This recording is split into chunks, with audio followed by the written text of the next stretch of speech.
Hey guys, Darren from RV Reviews and How To. Today, super quick video, but really important. And it has to do with what happened when I watched a guy fall off the roof of a fifth wheel this afternoon. He's okay, by the way, completely fine. As a matter of fact, the work he was doing, he finished. So let me give you the scenario here, and this is something I think we've all run into, doing things that require an extra measure of precaution. And in this case, it's a kind of a gray day up here in Connecticut today, and he was rolling, and this, by the way, is at an RV dealership. He was rolling something on the roof, some sort of protectant, and it was like he was painting basically on the roof of his RV. And he had a big long pole with a roller and a pan filled with the product he was applying. So he was rushing. I was on the ground with a couple other techs, so there were three of us chit-chatting about a few other things. And so this guy would paint a section, pick up his paint pan, move it down a little bit, and then continue. And he's moving from the front of the rig to the back, of course, because that's where the ladder is on a fifth wheel. It's off one of the sides. And he started rushing, and sure enough, he moved his paint pan, filled his roller with paint, and he was painting. You guessed it, he took a step backwards, hit one of the air conditioning hoods, and fell.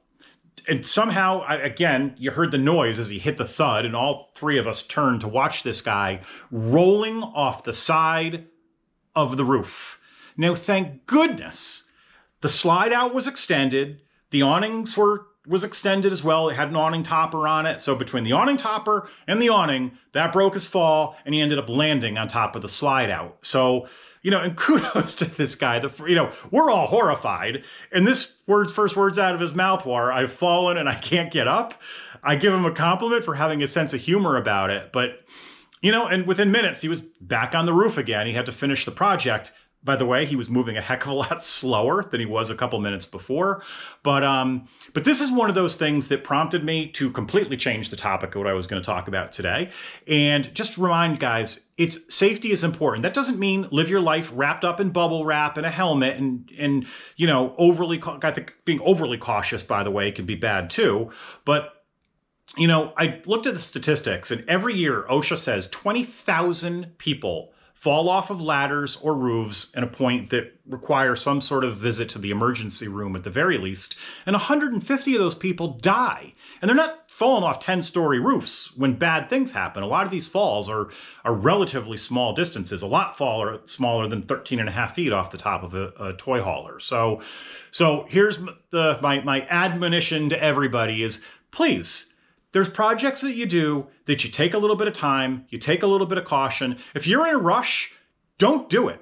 Wait till you've got some time. This guy probably shouldn't have been doing this today because it's raining now. So at least he was doing it to beat something. But the long and short of this whole thing is, my two biggest things are, when you're working under your rig, make sure the wheels are chocked. When you're working with electricity, make sure the electrical's turned off, or at least the circuit that you're working on. And the very last thing, when you're working on a ladder or working on a roof, don't get distracted. Don't have earbuds in your ears. Know your surroundings and understand that everybody, your loved ones, your wife, your husband, your dog, everybody wants you coming home and sitting at the dinner table and having a delicious meal with your family, safe and sound.